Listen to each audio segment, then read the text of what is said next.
Queria dizer da nossa alegria de estarmos aqui no Centro Espírita Allan Kardec, especialmente porque trazemos da nossa juventude recordações muito felizes da Terezinha de Oliveira. Quando nós participamos pela primeira vez de uma confraternização estadual de mocidades espíritas, a única oradora da qual eu me recordo de ter assistido foi exatamente Terezinha de Oliveira. E pudemos acompanhar ao longo do tempo o trabalho dela na divulgação da doutrina espírita, e de vez em quando ainda nos valemos dos seus livros para o nosso aprendizado. Então, estar aqui, nesta casa, na qual ela participou durante tanto tempo, deixando as raízes do seu trabalho, para nós é realmente uma grande alegria estarmos juntos aqui, aprendendo um pouco. Este tema de hoje, o olhar sobre a verdade, está dentro do livro que nós escrevemos, o olhar sobre a honestidade. E a proposta desse livro surgiu com um pedido do meu filho Guilherme, o filho mais velho. Ele trabalhava em São Paulo, estava indignado com algumas ocorrências de desonestidade e disse: pai, você precisa escrever um livro sobre honestidade. E eu fiquei pensando, puxa vida, quem somos nós para escrever um livro sobre honestidade? Porque é um tema bastante árduo, bastante difícil. Mas aquela ideia ficou na minha mente e não ia embora jamais.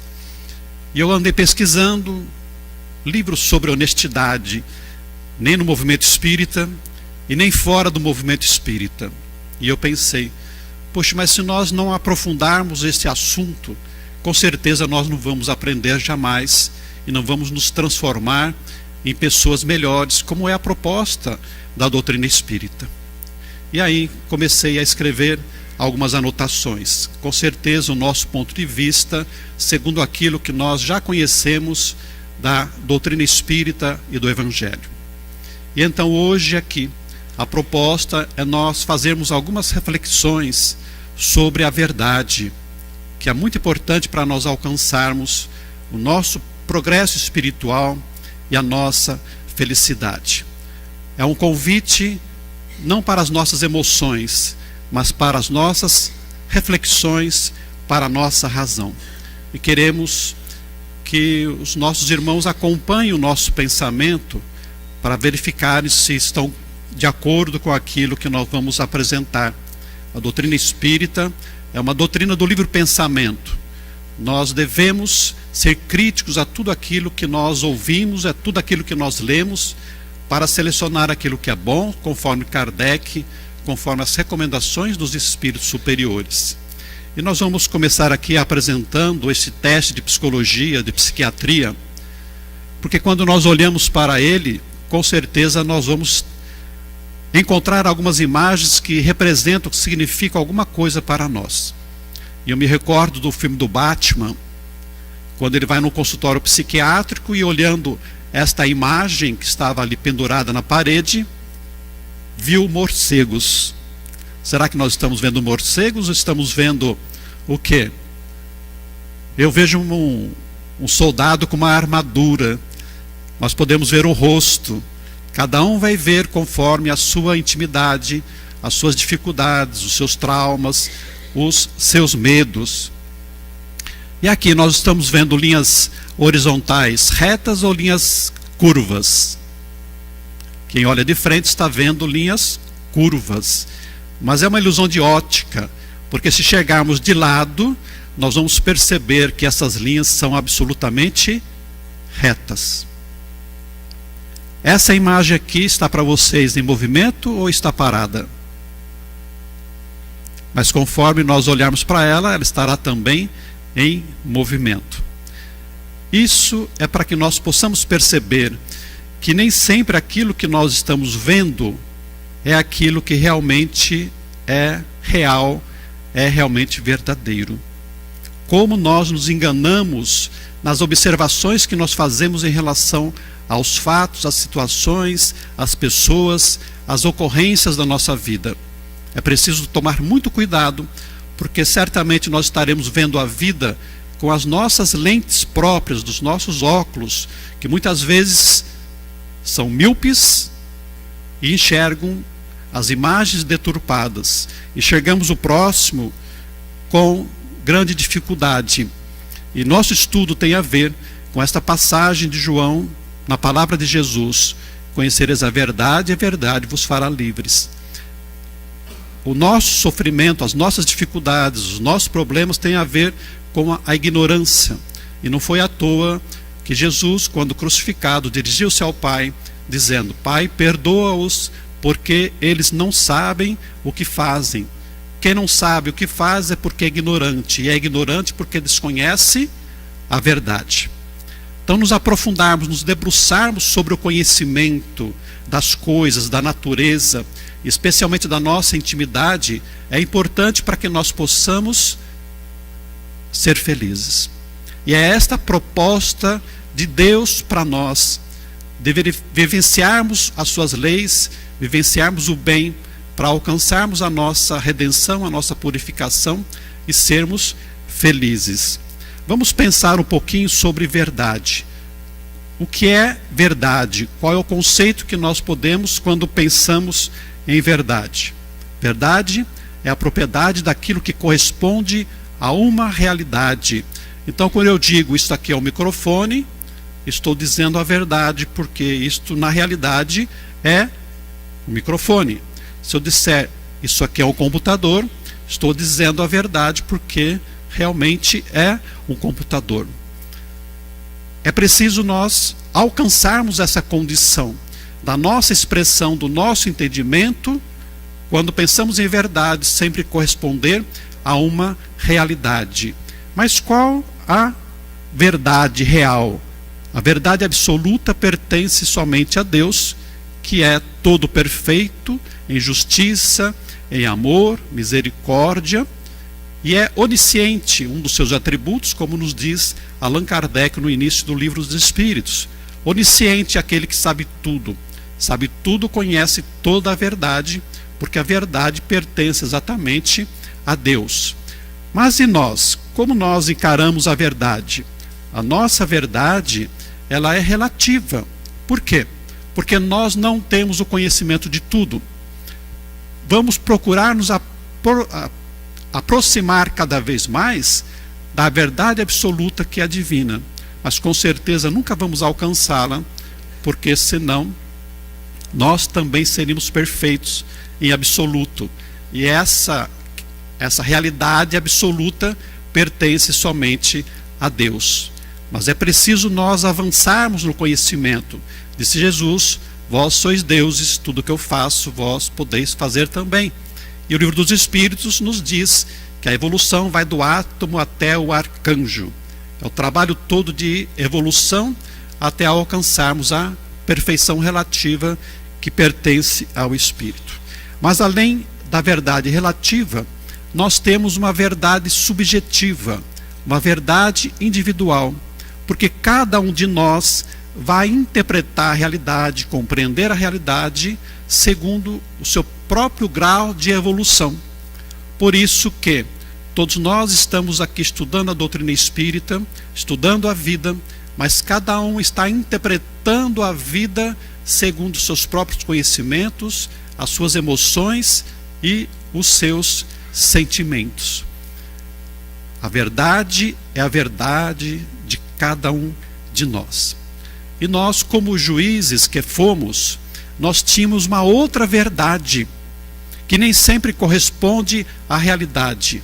É o que nós chamamos de verdade processual.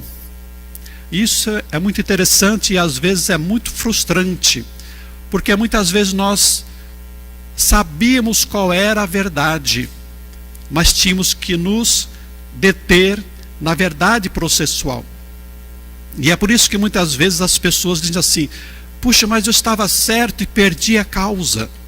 Perdeu a causa porque você não apresentou ou não conseguiu apresentar para o juiz a verdade real, apenas uma verdade processual, com as suas testemunhas, com os seus documentos. E então você, mesmo tendo direitos, estando com a verdade, perdeu. mas nós sabemos que se há uma justiça na terra que é falha, há uma justiça que é certa, verdadeira, que é a justiça de Deus. E Deus cumpre em nós a sua justiça. Se perdemos para os homens, talvez porque não merecêssemos perante a justiça de Deus. A nossa verdade quase sempre é ofuscada pelo nosso orgulho e pela nossa ignorância. Porque na medida em que nós nos colocamos acima dos outros, nós queremos que a verdade verdadeira, a realidade seja conforme nós achamos que é o correto. Cada um enxerga a vida de acordo com a sua intimidade, mas nem sempre corresponde àquilo que realmente deve ser. Por orgulho defendemos, propagamos e impomos a nossa verdade. Por isso as religiões estão se conflitando tanto, porque cada um acha que na relação com Deus, na relação do entendimento com o próximo, a sua verdade religiosa, a sua maneira de compreender Deus é a maneira correta. Por isso nós brigamos, por isso nós nos confrontamos uns com os outros. E mesmo no movimento espírita, no entendimento das verdades espirituais, nós estamos nos confrontando. E por isso que entre nós, espíritas, nós também vemos conflitos.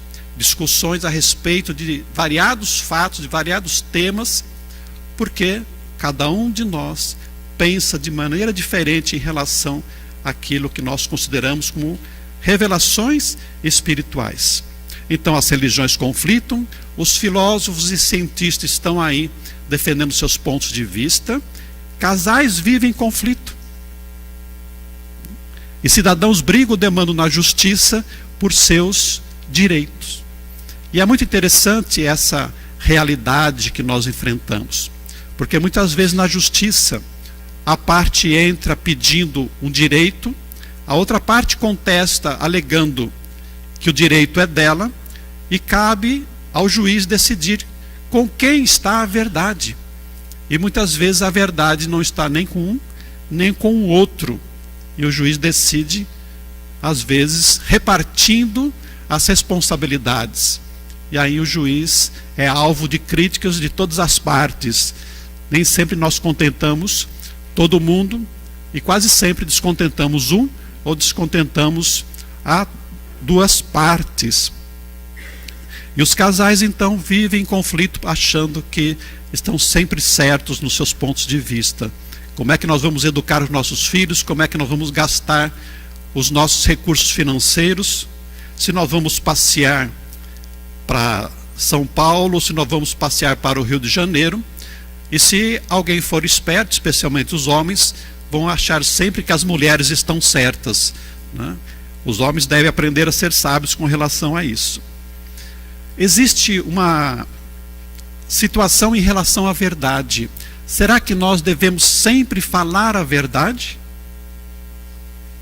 Será que nós devemos ser autênticos? Eu sou o que eu sou, eu falo o que eu penso. Será que deve ser assim? Será que Jesus falava sempre a verdade? Quando Jesus falava por parábolas, ele estava falando tudo o que deveria ser dito? Não. Os discípulos se aproximaram dele então para dizer-lhe: por que eles falam em parábolas? Respondeu Jesus: porque a vós é dado compreender os mistérios do reino dos céus, mas a eles não. Então nem sempre nós podemos falar a verdade. Às vezes é preciso aguardar algumas situações específicas que nós vamos ver agora em seguida. Então Jesus, na sua sabedoria, mestre que era, pedagogo divino, ele sabia adequar o seu conhecimento, a sua revelação, à capacidade de entendimento e de compreensão daqueles que o ouviam. E Paulo, o apóstolo, também agia da mesma maneira, porque ele disse numa das suas cartas: não vos eduquei com leite, mas com manjar. Perdão, ao contrário. Não vos eduquei com manjar, mas sim com leite.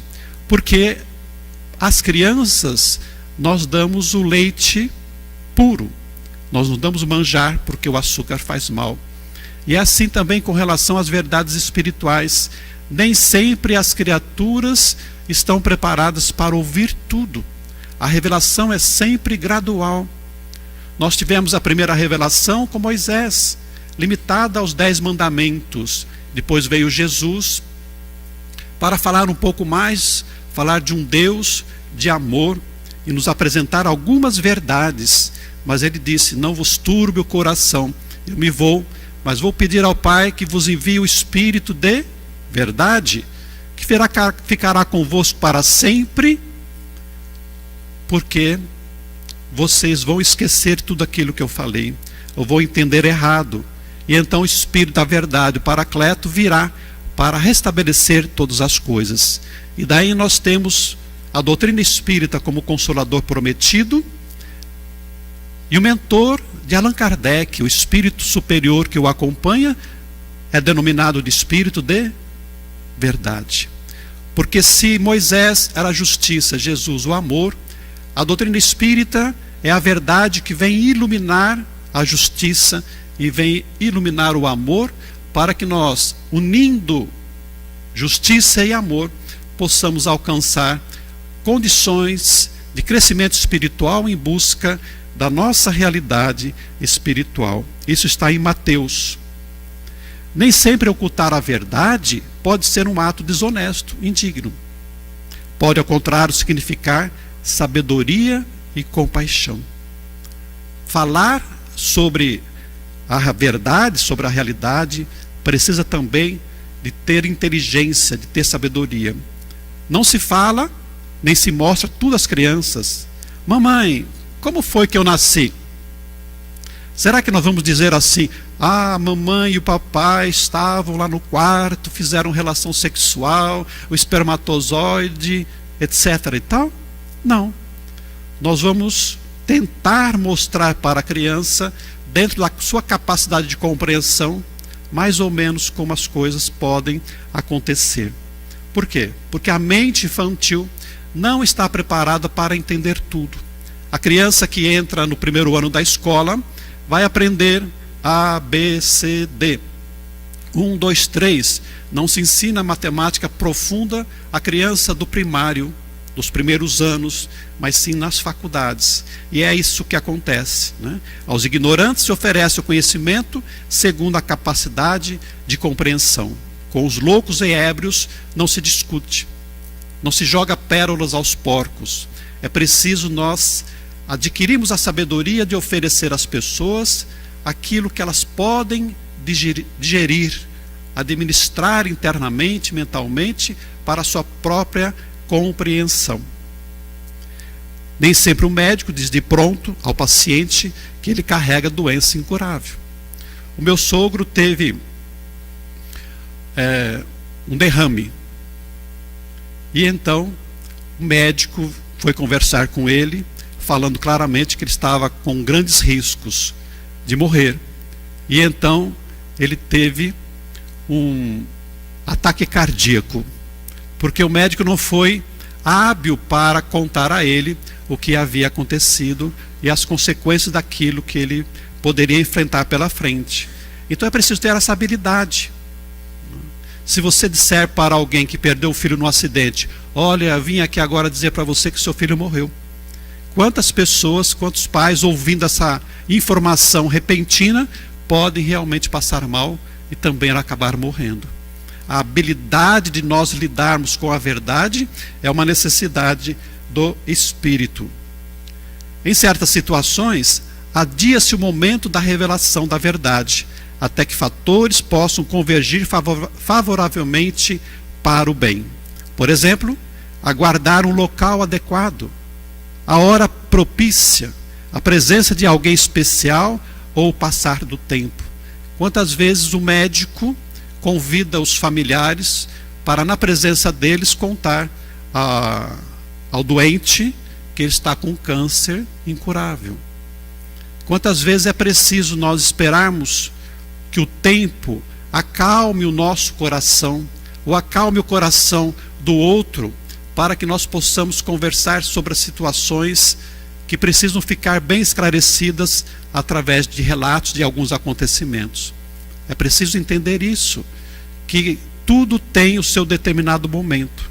Mas quando nós somos assodados, quando a impetuosidade ainda está conosco e nós queremos resolver todos os problemas de forma emocional, muitas vezes nós extrapolamos e acabamos ferindo, magoando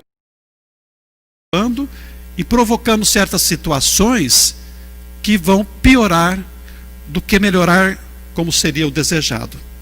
Outras vezes a verdade realmente deve ficar oculta, porque não teria qualquer utilidade.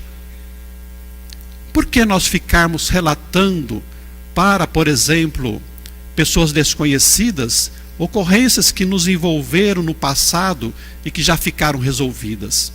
Muitas vezes nós temos pessoas, companheiros que se envolveram em crimes do passado, que foram condenados, presos, e ficou lá no passado. E agora nós temos uma nova família, nós temos filhos. Para que ficar contando para as pessoas o que aconteceu? Que utilidade terá isso aí? Dentro da justiça existe um processo chamado de reabilitação criminal. A reabilitação tem por finalidade a justiça dizer que aquela criatura, o réu que foi condenado, agora é um cidadão honesto, que deve retirar da sua ficha criminal as informações relativas aos seus antecedentes pelos quais ele foi condenado. Muito bem, esta é uma nova oportunidade para que a pessoa, o condenado de ontem, possa começar a sua vida. E muitas vezes nós não deixamos que as pessoas recomecem as próprias vidas, porque costumeiramente estamos lembrando do que elas fizeram no passado e não lhes oferecendo oportunidade de renovação. E embora a justiça possa reabilitar alguém dos erros cometidos, muitas vezes nós, que sabemos da ocorrência, não deixamos, porque aquele criminoso continua sendo criminoso. Muitas vezes não damos emprego, não damos companhia, porque lembramos do que ele fez no passado. E todos nós que somos filhos de Deus, somos passíveis de erros. Por isso que Jesus nos fala do perdão, do esquecimento da ofensa, que é justamente a oportunidade que nós temos de estar recomeçando. Todos nós podemos recomeçar. Deus nos oferece renovadas, inúmeras oportunidades para nós nos redimirmos do passado e começarmos uma vida nova. É por isso também que os espíritos bons superiores são chamados de espíritos redimidos, porque conseguiram reparar os seus enganos do passado e começar uma vida nova, progredindo até a purificação. Não importa o que nós fizemos no passado, importa aquilo que nós queremos fazer do nosso presente. Não podemos retornar no passado para modificar nada, porque o passado já não mais existe, mas podemos começar agora e fazer uma vida nova, começar a semear para nós plantarmos, começarmos a semear para nós colhermos no futuro novos frutos que vão alimentar a nossa alma de alegria, de estímulo, de júbilos para a nossa felicidade. Então o passado deve ficar no passado. Quando nós quisermos crescer, é preciso liberar a nossa mente da culpa, do remorso, para que aproveitemos o tempo de hoje com a prática do bem, com a realização do amor em relação ao próximo, para que o amanhã seja para nós uma manhã de maior felicidade. Há uma verdade que só interessa a nós mesmos, e calar sobre ela não é mentir. Tudo bem? Quantas vezes nós encontramos com as pessoas e perguntamos: e você, como é que vai? Tudo bem? Nós não queremos saber realmente como vai a vida dela. É uma forma de nós cumprimentarmos. Tudo bem? E você responde: tudo bem. Mas quantas pessoas param para dizer que não está tudo bem? E começa a ladainha, começa a reclamação, começa a falar dos seus problemas, das suas dores. Mas essas ocorrências devem ficar muitas vezes conosco mesmo, porque não adianta abrir os nossos corações com as pessoas que não podem nos ajudar. Infelizmente hoje nós fazemos muito isso nas redes sociais, especialmente na atualidade com o Facebook. Quantas pessoas levantam pela manhã dizendo no Face: hoje amanheci triste, depressiva, com problemas, com dificuldades, briguei com fulano, briguei com ciclano, estou com raiva do governo, estou com raiva dos caminhoneiros. Ora, do que adianta nós fazermos isso? As nossas vidas, muitas vezes, pertencem a nós mesmos, e o próximo não quer saber disso, porque também já tem os seus problemas. Então nós devemos guardar conosco, e quando nós somos daqueles que vivemos a contar das nossas particularidades para o próximo, nós nos tornamos absolutamente aqueles chatos que as pessoas cruzam a calçada para não nos encontrar mais, porque nós queremos ouvir falar de alegrias, de fatos que nos ajudem a vencer os nossos próprios problemas. Mas quando alguém soma dificuldade, soma problema, soma reclamação conosco, nós começamos a nos desgastar com isso, a nos cansar, e continuamos a seguir a nossa vida. A realidade familiar difícil. Quem não tem problema familiar? Quem não tem dificuldades na relação, às vezes conjugal, relação de pai com filho, entre irmãos, com cunhado, com sogra? Não importa, todos nós temos. E não serão as pessoas que vão ajudar a solucionarmos os nossos problemas, mas com certeza, ao ouvirem as nossas reclamações sobre a nossa família, vão ter uma visão diferenciada sobre nós, uma visão normalmente crítica em relação àquilo que nós vivemos. O passado resolvido, tudo aquilo que nós já conseguimos superar, ninguém precisa ficar sabendo, como nós dissemos há pouco. E há também a ocultação da verdade pelo sigilo profissional.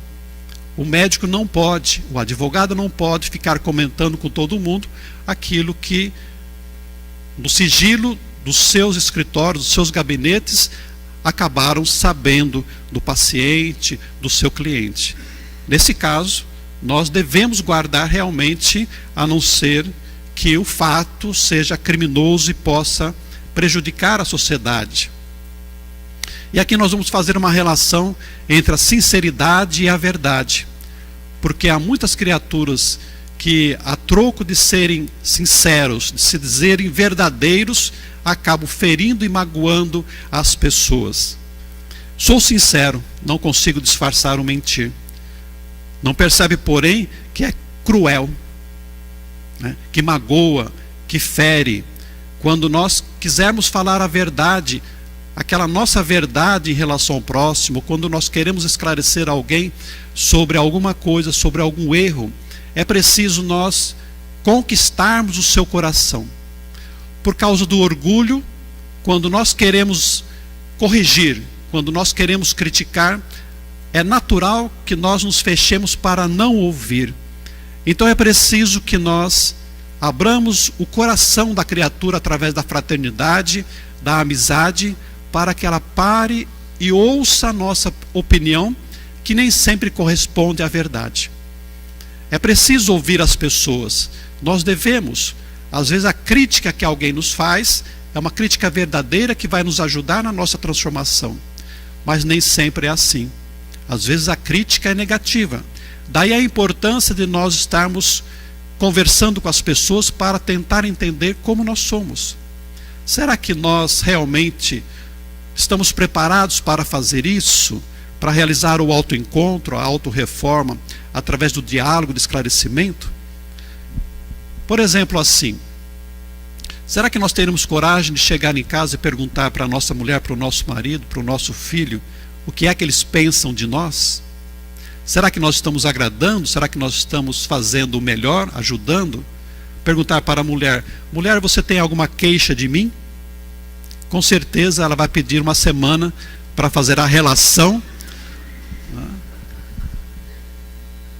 Mas é importante que nós façamos isso, porque a única maneira de nós progredirmos é tendo um olhar verdadeiro para dentro de nós, é entendermos como nós somos, quais são os nossos vícios, as nossas imperfeições, mas também a nossa qualidade, as nossas virtudes, para desenvolver as virtudes e trabalhar as nossas deficiências, porque somente assim que nós vamos progredir, nós vamos melhorar.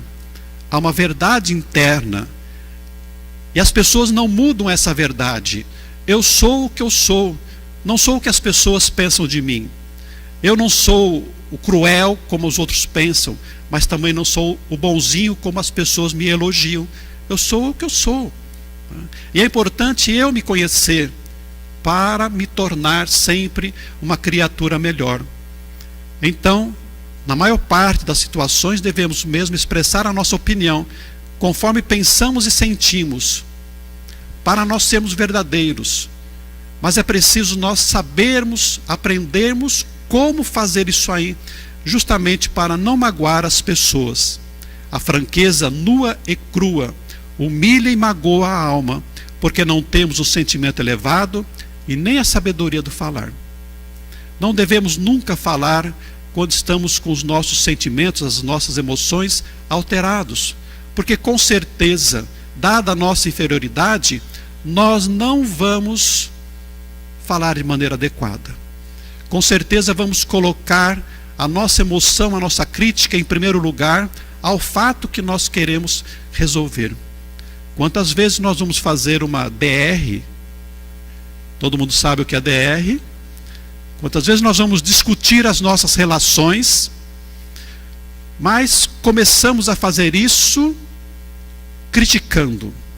Você é cruel, você é ignorante, você me faz sofrer. E não é assim que nós resolvemos. Toda conciliação ou toda reconciliação deve ser feita sempre de uma forma racional. Por isso não devemos discutir e conversar no flagror das nossas emoções. É preciso dar tempo, é preciso esperar, acalmar o nosso coração. Sentarmos próximos, olho no olho e dizermos: benzinho, eu te amo. Eu te amo. Mas não gostei em absoluto daquilo que você fez, daquelas palavras agressivas que você usou contra mim. Posso fazer isso? Posso.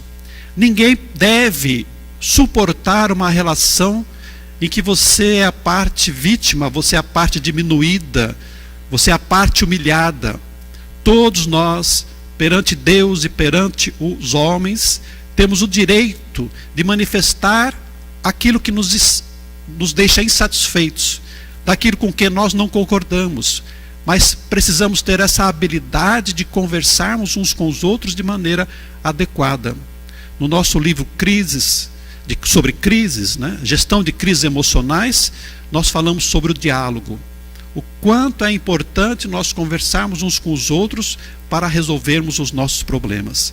E hoje na justiça, o juiz é obrigado a, antes de dar início ao processo, a solução dos conflitos, chamar as partes para sentar perante o conciliador para tentar resolver os seus problemas, porque todo conflito é prejudicial à sociedade e todo conflito é prejudicial a nós mesmos, porque nos fazem felizes.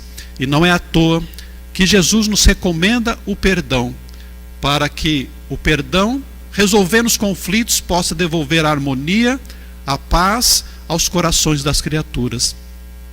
Uma senhora foi procurar Chico Xavier e disse a ele: Chico Xavier, eu não aguento mais o meu marido, são 30 anos suportando-o, tolerando os seus enganos em relação a mim, ela interpretando os fatos, a verdade dela. E então o Chico disse para ela: mas minha irmã, conforme recomenda Jesus, devemos perdoar 70 vezes, 7 vezes. E ela disse: Chico, eu já perdoei ele mais de 490 vezes. Mas minha irmã, Emmanuel está aqui dizendo que é preciso perdoar 490 vezes cada ofensa. Significando que nós devemos perdoar sempre. Porque nós não perdoamos porque achamos que o nosso perdão vai beneficiar o outro. Quando o perdão beneficia a nós mesmos, liberta o nosso coração das algemas que nos prende àquelas criaturas que nos odeiam, que foram aquelas causadoras do nosso sofrimento segundo a nossa ótica. Mas quando nós perdoamos, nós nos libertamos. Muitas vezes nós temos um ódio em relação a um criminoso que tirou a vida do nosso filho, da nossa esposa, ou que nos causou um prejuízo. Mas esse criminoso que não tem consciência, a ignorância, está lá na cadeia dormindo tranquilamente, porque a culpa não lhe bateu ainda na consciência. Mas nós estamos aqui em casa perdendo noite de sono, alimentando o ódio, a raiva contra aquela criatura e permanecendo no sofrimento. O perdão então é libertador de nós mesmos. E então a conciliação, o entendimento, o diálogo é necessário para que nós possamos viver em paz, em harmonia. De maneira alguma devemos ser aqueles que ofendem. Ainda que alguém tente nos ofender, devemos guardar a serenidade e a paz para não vivermos no sofrimento. E quando nós formos conversar com o próximo, devemos ter a fraternidade, a solidariedade, enfim, o amor à frente das nossas palavras. Qualquer diamante que tem uma dureza específica, que poderia representar a verdade pelo seu brilho, se nós jogarmos contra alguém, vai ferir, vai magoar. Então seria necessário nós oferecermos essa joia numa almofada. A verdade deve estar ali presente, mas de maneira a confortar e a consolar. Dizem que a verdade queria entrar no palácio do rei para dizer algumas verdades a ele, mas os guardas não deixavam ela entrar. E então ela, já aflita, porque todas as vezes era impedida no portão, foi conversar com a parábola. E então a parábola diz assim: não, você não vai conseguir entrar lá, porque você está nua. É preciso então usar uma roupa mais delicada. E muitas vezes nós contamos histórias, e Jesus falava das parábolas, que era justamente para que a verdade ali oculta numa veste de palavras mais suaves, mais amenas, a verdade pudesse penetrar nos corações das criaturas. É assim, nós não devemos ferir as pessoas com as nossas palavras. E há uma historinha de Esopo. O Esopo conta que ele estava trabalhando como cozinheiro para um determinado príncipe. E esse príncipe certo dia disse: Esopo, eu gostaria que você fizesse o melhor prato que você consegue fazer. E então, na hora do almoço, Esopo traz uma vasilha. O príncipe abre e diz: uma sopa, Esopo? Ele disse: sim, mas é uma sopa do quê? Ele disse: Senhor, é uma sopa de língua. Porque com a língua nós podemos falar, podemos ilustrar, podemos ensinar as criaturas, fazer com que elas cresçam em virtude. Ah, então está bom, Esopo. Na janta você vai trazer o pior prato que você sabe fazer. Pois não, Senhor. E à noite, na hora da janta, Esopo traz uma vasilha. O príncipe abre a tampa e olha uma sopa. E aí o príncipe diz: mas é sopa do que, Esopo? Ele disse: é sopa de língua. Porque a língua também pode servir para destruir as criaturas, para denegrir a imagem, a honra das criaturas. De tal maneira que nós precisamos usar da língua para falar sobre o bem, para transformarmos a sociedade. E há uma historinha também interessante de um pedreiro espírita que trabalhava na construção de um balcão grande, de um salão grande como este, e que era preciso testar a acústica. E o construtor pediu a ele: Pedro, você agora grite alguma coisa para que nós possamos testar o som, como que está. E ele pensou um pouco, como era cristão espírita, e gritou: confia em Deus. E o construtor disse: grite mais alto. E ele disse: confia em Deus. E então, neste momento, lá do fundo de um espaço aberto, saiu um homem com uma arma na mão. E disse: quem foi que gritou confia em Deus? E o Pedro espírita, e todo espírita meio corajoso, disse: sou eu. E então o homem se aproximou dele e lhe deu um abraço e disse: muito obrigado, meu amigo. Eu estava ali no fundo, no quintal, com a arma na cabeça para dar um tiro, porque a minha mulher me abandonou, eu perdi o emprego, estava para ser despejado e com 2 filhos não saberia como cuidar. Resolvi me matar. Deixei os 2 filhos na casa da vizinha, arrumei a arma, estava aqui para me matar. Mas quando ia apertar o gatilho, ouvi você gritar: confie em Deus. E então eu resolvi confiar em Deus. Muito obrigado. E aí o construtor se apiedou daquele homem e deu-lhe um emprego. Agora imaginemos se o pedreiro espírita, que estivesse num dia não muito agradável, estivesse revoltado e resolvesse dizer: a vida é uma porcaria, para dizer o melhor. Com certeza o homem estaria vendo confirmada a sua desdita da vida e teria apertado o gatilho. E então é preciso que nós utilizemos a nossa palavra sempre com parcimônia, com fraternidade, com amor, para construirmos o bem no coração das criaturas, porque é assim que nós queremos ser tratados. E quantas vezes nós usamos expressões como essas aí? Que coisa horrível! Como você está gorda! Sabe quando nós reencontramos aqueles amigos da juventude, da escola, depois de passados 20, 30 anos, e a amiga ou o amigo estão plenamente mudados, né? Mais enriquecidos no abdômen, né? Mais volumosos, e aí você inevitavelmente vai falar: mas como você mudou, né? Está mais fofinho, para não dizer outra coisa. E a criatura que está ali tentando fazer um regime já há quantos anos e não consegue, e você destaca exatamente a sua dificuldade. A mulher chega em casa depois de meia hora lá no cabeleireiro, né? Bobs, eu não sei nem se usa bob ainda, né? Mas com secador, esperando, e chega em casa, diz assim: benzinho, olha para mim, vê como é que eu estou. Fala assim: o quê? Não estou vendo nada de diferente. E ela morre de raiva, porque, né, não foi observada, ele estava indiferente. Ou então quando nós dizemos a um companheiro, que pode ser no centro espírita, que pode ser em casa mesmo, na criança, para os nossos filhos, né, ficou uma porcaria, né, desanimando as criaturas. Ou está tudo errado. Por que não pensarmos numa maneira diferente de como conversar com as pessoas e estimulá-las para que elas possam crescer e melhorar, desenvolver os seus potenciais? É a leviandade nossa querer dar palpite em todas as situações. Tem gente que fala de tudo para todo mundo, está ouvindo uma conversa ali de rabo de olho, né, e vai lá querer dar a sua opinião.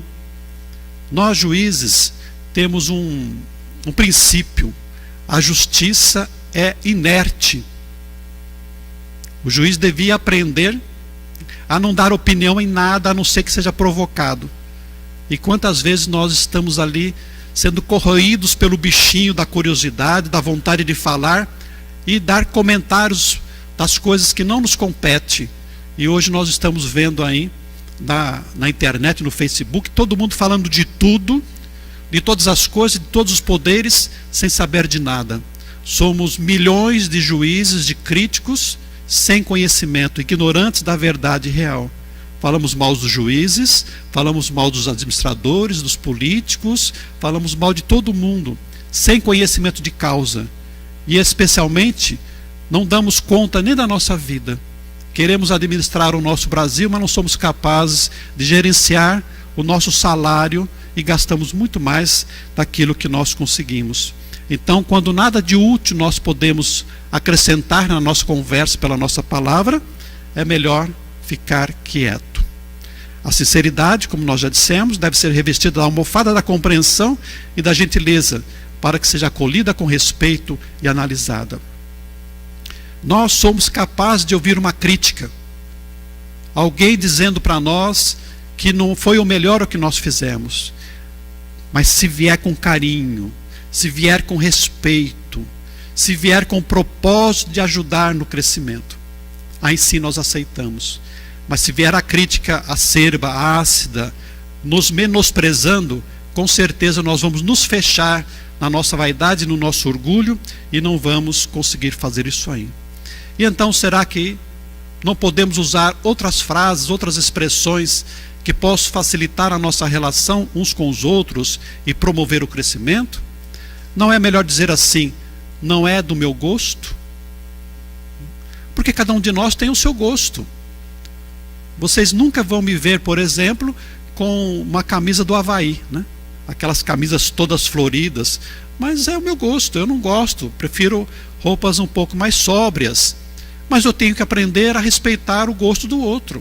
Quando eu digo assim, que coisa mais feia, eu estou criticando não a coisa, mas estou criticando a opção, o desejo, o gosto do outro. Uma vez, infelizmente, um expositor foi fazer uma palestra na nossa cidade Adamantina, quando nós estávamos lá, e aí fomos jantar na casa de uma companheira. E essa companheira tinha pendurado na parede uma pintura mediúnica. E ele então sentou no sofá e olhou para a pintura mediúnica e disse assim, que pintura mais tosca. Sabe aquela vergonha pelo fato alheio? Assim, quando você fica envergonhado porque alguém falou alguma besteira, alguma coisa imprópria, pois assim é que nós ficamos, porque esse companheiro foi infeliz ao abrir a boca e recriminar o gosto da nossa irmã que havia pendurado aquela pintura na parede. Se ela colocou ali, é porque ela gostou. Não é assim que nós embelezamos a nossa casa? E então, por que ficar criticando o próximo segundo a nossa própria verdade? E por que não respeitar? Né? Não é do meu gosto. Eu não gosto dessa cor, eu não gosto desse alimento, eu não gosto desse carro. Ótimo, mas tem muita gente que gosta. Prefiro de outro jeito. Né? É muito mais suave. Ou então, como sugeriu Chico Xavier, interessante. Né? Usando essa palavra, eu não vou dizer que não gostei, mas também não vou dizer que eu gostei. E se no final vocês disserem que a minha palestra foi interessante, eu vou ficar bastante entristecido, né? Então, por favor, por caridade, pelo menos hoje, não me digam que a palestra foi interessante, né? Mas também podemos dizer que isso pode ficar um pouquinho melhor. Porque as pessoas crescem na medida que são estimuladas a desenvolver os seus potenciais. Recentemente, um companheiro nosso que tem muita dificuldade para falar em público, ele, quando alguém convida para falar, ou quando sugere a ele a possibilidade, ele já começa a transpirar. O coração bate descompensado. E eu não sabia muito o porquê disso, embora as pessoas tenham natural timidez de falar em público. E ele então me contou que quando era jovem, começou a participar do centro espírita, ele fazia leituras e fazia prece, mas ele ia tremendo. O coração batia descompensado, mas ele tentava. Até que certo dia ele foi deixado de escanteio e nunca mais permitiram que ele falasse. E ele criou um trauma. E nós fazemos isso com os nossos filhos. Menosprezamos a sua capacidade, as suas potencialidades. Mas se nós dissermos ao filho, olha filho, tá bom o que você fez, mas pode ficar melhor. Se você estudar mais, se você tentar mais, se você se disciplinar mais, você vai conseguir. E nós podemos fazer isso em relação às pessoas, despertando os seus potenciais. E para nós encerrarmos, vamos falar um pouquinho sobre a mentira. O que é realmente a mentira? Porque nós tratamos da ocultação da verdade. A mentira é a alteração da verdade, da realidade, falsear, iludir, enganar. E o destaque é o prejuízo para alguém. Eu me utilizo de um expediente para, falseando a verdade, causar determinado prejuízo para alguém. Por exemplo, me apropriando dos seus bens. Eu engano, eu iludo, eu minto para conquistar o que eu quero. É, por exemplo, o expediente que se utiliza o estelionatário. Alguém já caiu no jogo do bilhete premiado? Alguém já? Então, o estelionatário vai lá conversar. Olha, eu tenho esse bilhete aqui, ele foi premiado, mas eu preciso viajar, preciso do dinheiro, porque a minha mãezinha está doente. Você não quer comprar? Você vai ganhar muito mais, mas eu não posso ter, eu preciso do dinheiro agora. E a pessoa iludida, ambiciosa, querendo ganhar mais, acaba comprando e depois vai ver que o bilhete não era realmente premiado. Então, mentir é falsear com o propósito de causar prejuízo para alguém.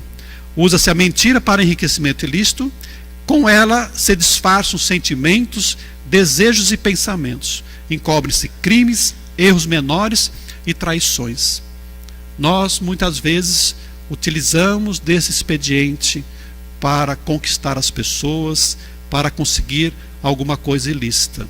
E nós estamos vendo na nossa sociedade esses crimes de corrupção causando enormes prejuízos para a nossa sociedade através do engano, através da falsidade, da corrupção.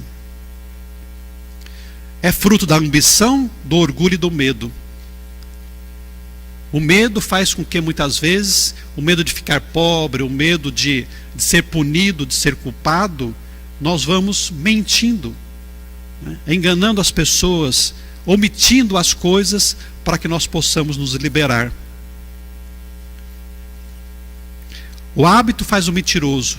Daí a importância de nós estarmos educando os nossos filhos para que aprendam a dizer a verdade. Quantas vezes nós vamos advertir o nosso filho que quebrou um vaso e o filho fala assim: não fui eu, não foi ele, o irmãozinho. Se ele se safar da surra, do castigo, embora isso não seja recomendável, mas se ele se safar disso, ele vai perceber que esse expediente da mentira, de transferir para o outro, de projetar no outro aquilo que é próprio dele, vai lhe dar conforto. E ele vai crescer utilizando-se desse expediente, se habituando a ele, de tal maneira que, mesmo se tornando adulto, mentir para se safar de alguma situação e causar prejuízo ao próximo, vai ser algo confortável, do qual ele vai estar sendo utilizado sempre. Mas igualmente danoso é mentir para si mesmo, porque é preciso nós vivermos a nossa própria realidade. Não adianta fingir o que nós somos, porque isso não vai nos produzir felicidade. Mais cedo ou mais tarde nós vamos ter que enfrentar aquilo que nós somos, porque vivendo de máscaras, as personas da psicologia, nós vamos acabar sempre no sofrimento, porque ninguém consegue fingir o que é para sempre. Um dia nós teremos que enfrentar a nossa realidade. Se não for nesta vida, será na outra vida. Por isso a proposta do autoencontro, do autoconhecimento, da reforma íntima, em que nós vamos procurar aquilo que Joana de Ângeles chama de individuação, que é a perfeita integração entre o ego e o self, entre o meu consciente de hoje com o inconsciente do passado, para que eu possa viver a minha integralidade como espírito. Mas ninguém mentirá para Deus. Deus nos conhece profundamente, sabe da nossa intimidade, assim como os nossos bons espíritos que nos acompanham também sabem. Por isso a necessidade de adequação da nossa vida em relação àquilo que é a realidade divina, a realidade, a verdade absoluta. É nós nos harmonizarmos com Deus, porque somente assim é que nós realmente seremos felizes. Vivermos a nossa intimidade como nós realmente somos. Mas isso será bom, isso será alcançado na medida que nós nos esforçamos para nos tornarmos criaturas melhores. A casa espírita, como esta que aqui nós vemos, que nos oferece tantos cursos, tantas oportunidades de aprendizado que a doutrina e o evangelho nos oferece, é um instrumento de amor para que nós sejamos melhores, mais felizes e mais verdadeiros.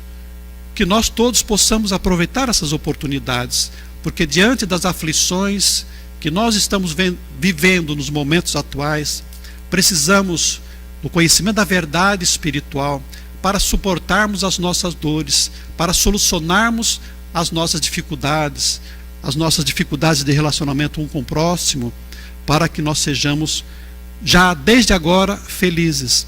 A felicidade não deve ser esperada para o amanhã, mas vivenciá-la hoje ainda, porque nós estamos aqui para ser felizes, para crescermos em espírito. Embora o nosso mundo seja um mundo de aflições, como disse Jesus, no mundo vós tereis aflições, mas tende bom ânimo, eu venci o mundo. O nosso mundo tem dificuldades na natureza, tem dificuldades da própria humanidade e da sociedade, tem as nossas próprias dificuldades, mas nós podemos vencer se nós tivermos um pouquinho de fé, de coragem, de esperança, de paciência. Com certeza nós vamos vencer. As nossas dores estão aqui para que nós possamos aprender e iluminarmos a nossa alma. É só preciso um pouco de paciência, é só preciso um pouco de fé e nós venceremos. Esses dias anteriores nós falamos sobre depois da tempestade vem a bonança, que é um dos temas de um dos nossos livros, né? Depois da noite escura vem o sol que se irradia, iluminando e aquecendo as nossas almas. Precisamos confiar nisso. Tudo vai passar, tudo vai melhorar, se nós tivermos a calma de esperar. Deus nos responde, atende às nossas preces, pedi e obtereis, mas nem sempre no tempo que nós queremos, mas no tempo que Deus quer. Mas com certeza a resposta de Deus vai ser para o nosso bem, para a nossa felicidade, porque Deus é amor, nos criou por amor para que possamos alcançar o amor. Muito obrigado pela oportunidade e que todos nós possamos permanecer na paz que o Cristo nos oferece, e assim nós seremos felizes. Muito obrigado.